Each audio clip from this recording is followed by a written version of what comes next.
सभी को जय श्री कृष्ण। स्वागत है आपका आपके अपने YouTube चैनल पुष्टि वृंदावन पर। आज अक्षय तृतीया के बारे में अपन वीडियो बना रहे हैं। और अक्षय तृतीया का दिन क्या हुआ था, अक्षय तृतीया को अक्षय तृतीया क्यों कहते हैं कि जो तिथि कभी क्षय ना होती हो वो होती अक्षय। कभी दिन जो है श्रीनाथ जी का गोवर्धन पर पाटोत्सव हुआ था, यानी कि जो छोटा जयंती भी उसी दिन होती है। तो अक्षय तृतीया कुल मिलाकर बहुत ही जो है महत्वपूर्ण तिथि है। और अब बात करते हैं इस दिन सेवा श्रृंगार में क्या क्या धराया जाता है और क्या वो पधराया जाएगा, कैसे श्रृंगार होते हैं, कैसे साज होते हैं, वस्त्र कैसे धारण करते हैं। जिनके पास छोटे लड्डू गोपाल हैं उनके लिए क्या है। तो बात करते हैं पहले मंगला की। करते हैं प्रभु को जब जगाते हैं उससे पहले जो उनका कक्ष है, जो नंदालय है, और उसको पूरा साफ करते हैं, झाड़ू लगाकर जो सोवनी करते हैं। और अबरस करने के बाद में जो देहली पूजन करना है देहली पूजन। तो उसके लिए आपको एक बर्तन लेना है, उसके अंदर गंगा जल डालना है, उसके और थोड़ी सी इसमें डालनी हल्दी, गंगा जल, हल्दी और जो चंदन हो तो वो ठीक है, नहीं तो डिब्बी में जो चंदन आता है वो भी उसमें मिक्स करना है। ये तीन चीज़ें मिला करके उसको अच्छे से उसको गोल गोल से घोलना है, थोड़ा मोटा रखना है। और जो देहली है उसके बीचों बीच को डाल देना है। फिर ऐसे ऐसे हाथ से घुमा करके वो पूरा घुमा करके राउंड बनाना है, एक शेप जो पूरा सर्कल वगैरह। उसको सूखने के बाद में स्वास्तिक बना देना है। और लक्ष्मी जी के जो पैर होते हैं यहाँ पर कुमकुम लगा करके ऐसे छाप देते हैं।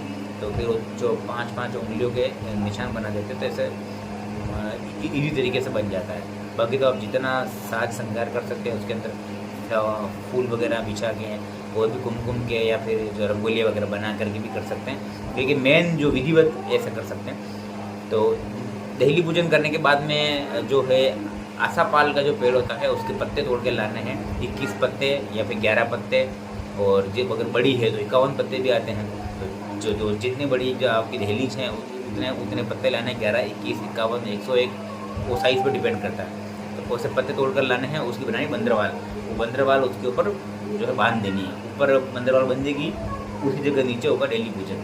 ठीक है, देहली पूजन होने के बाद में ठाकुर जी को जगाना है। अब ठाकुर जी को जगाने के बाद में उनको जो भी जो नित्य भोग हैं, जैसे ठंडा दूध है, इसके अंदर थोड़ा मिश्री और ये बादाम वगैरह मिक्स करके ठंडा दूध बना सकते हैं, क्योंकि अभी गर्मी का मौसम है तो हर चीज़ उनको ऐसी देनी है जैसे ठंडक प्राप्त, उनको ठंडक मिले। मंगला भोग होने के बाद में प्रभु का जो अभ्यंग होता है उसमें पंचामृत स्नान वगैरह होगा पूरा, और अभ्यंग वगैरह इधर सेवा होगी।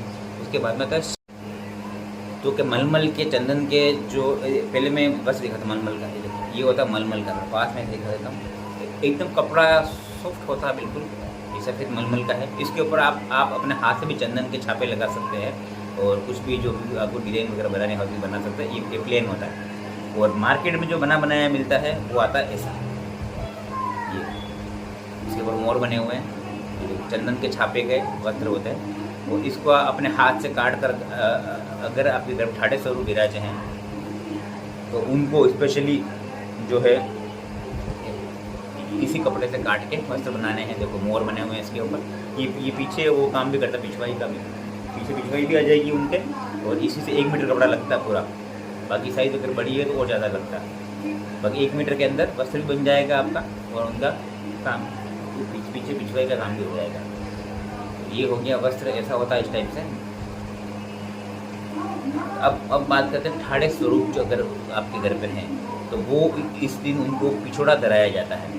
पिछोड़ा पिछोड़ा बोलते हैं, तो उनको पिछोड़ा धराया जाता है। ऊपर जो उनका जो श्रीअंग है वहाँ पर कुछ नहीं आता है, वहाँ पर लड्डू की जो चंदन होता है उसके लड्डू की गोलियाँ होती हैं छोटी छोटी, वो 5 गोलियाँ धराई जाती है। तो जो अगर ठाड़े स्वरूप हैं तो 5 गोलियाँ आएंगी, 2 उनके चरणों में आती है, 2 दोनों हाथों पर आती है, इधर उधर, एक आती है उनके यहाँ पर वक्ष स्थल पर। तो 5 गोलियाँ धराई जाती हैं श्रृंगार करने के बाद में। ठीक है, तो जिनके पास में छोटे स्वरूप है, नवनीत विराजी हैं, लड्डू गोपाल है, 1 नंबर 2 नंबर 5 नंबर, वो उनके लिए चीरा के वस्त्र भी धरा सकते हैं। तो इसी का बना देना है चीरा इसका। तो इसी को काट के आप घर में बना सकते हैं। पीछे पीछे का काम हो जाएगा। और तो यहाँ तक हो गया अपना श्रृंगार का काम। श्रृंगार कराना थोड़ा सा हल्का, यानी कि ये मोतियों का श्रृंगार आएगा, चंदन का श्रृंगार आएगा। आज जो मालाएँ वगैरह चंदन की होती है पूरी यहाँ तक, वो सब कमर तक होती है, उससे ज़्यादा नहीं जाएगी।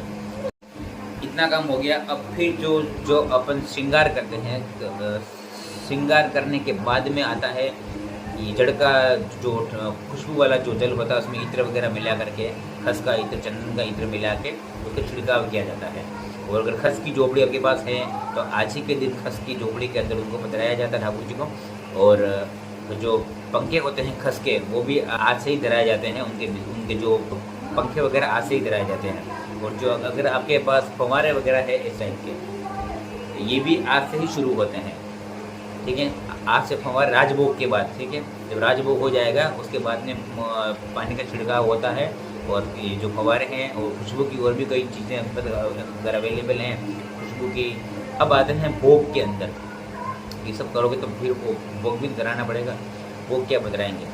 भोग पधराने के लिए सबसे पहले हमें करना है उनको गुला हुआ सत्तू। जो गुला हुआ सत्तू बनता है, सत्तू के अंदर जैसे कि जो चना होता है उसको पीस करके, या उसको रात को भिगाते हैं, सुबह उसको पीसते हैं, सेकते हैं हल्का सा। उसके अंदर मिश्री, गुलाब जल, खस, ये सब मिलाया जाता है। और मिठाई के मिठास वगैरह, शहद वगैरह सब मिलाया जाता है। उससे घर पे बताने की चीज़ें बता रहा हूँ, मार्केट में तो बहुत चीज़ मिल जाएगी, घर की बात कर रहा हूँ। तो जो दही होता है थोड़ा पहले से लिया हो खरीद कर किलो पर, उसको कपड़े में बांध करके पानी वगैरह सारा निकाल के उसमें अंदर मिश्री डालते थे। मिश्री और भी आप कुछ गुलाब जल वगैरह जो अवेलेबल हो, जैसी आप फूलता हो वैसे उसके अंदर डाल के अच्छे से उसको फेंटना है। और घंटे पर पहले उसको फेंट के रख देना है, तो ताकि उसको जो जैसे मार्केट में ये श्रीखंड वगैरह मिलता है वैसा बन जाएगा। वो वैसा प्रॉपर तो नहीं बनेगा, वैसा होगा। और हाथ से बना हुआ है, प्रभु को आनंद देगा। कैसा ही बना हो प्रभु को आनंद देगा, क्योंकि आप उनके सेवक ने उनके लिए बनाया है। मोस्ट इम्पोर्टेंट तो यही है। तो इसके बाद में ये शरबत वगैरह बना सकते हैं। खस का शरबत आता है, आम का पन्ना, मिश्री का पन्ना, छाछ, ये केसरिया बात, वो ठंडे वाले, मतलब बनाने के बाद थोड़ा ठंडा हो जाए ये ऐसे, तो केसरिया बात ठंडे वाले, इस तरीके के आप जो भोग उनको बदला सकते हैं। ठंडे चावल मीठे, और उसके साथ में दाल, ऐसा हल्का खाना जैसा होता है ना गर्मी में, जैसे पेट ना फूले, हल्का खाना उनको देना है। तो ये खाना, ये भोग आप पधराएंगे इस दिन में। और मूंग की अंकुरी भी आती है, जैसे मूंग रात को आपने भिगो दिए, सुबह अंकुरित हो जाते हैं, वो भी आप मंगला के समय में उनको दे सकते हैं। जैसे अनुकूलता हो अपनी, उस हिसाब से ये सेवा हमने बताई, छोटी सेवा। और बाकी तो शास्त्रों के हिसाब से बहुत सारी लंबी लंबी सेवाएं होती है। जितना आप कर सको उतना ही करिए। प्रभु आपसे जितना कराते हैं उतना ही आप कर पाएंगे। बाकी प्रभु से विनती करिए, अभी तो दिन बाकी है कि प्रभु जितनी सेवा करवाओ आप उतना कम है। और हमारे गोष्ठी में तो ये है कि श्री वल्लभ की बलिहारी, जब पूछो तभी तैयारी। एक सेवा खत्म होती दूसरी सेवा शुरू हो जाती है, पहली सेवा खत्म हुई दूसरी सेवा शुरू हो जाती है, ऐसा। तो सेवा तो यही कि पूरा दिन भर चलने वाली चीज़ होती है। तो आप जितना इसकी अनुकूलता, अपनी अनुकूलता के हिसाब से प्रभु को पवाएं, और बाहर से कम लाने की कोशिश करें। मैं श्रृंगार की बात नहीं कर रहा। भोग जितना हो सकता है घर के अंदर बनाएं और प्रभु को बदनाएं। प्रभु को उसी में आनंद है, उसी में सुख है। तो जय श्री कृष्ण, श्री राधे।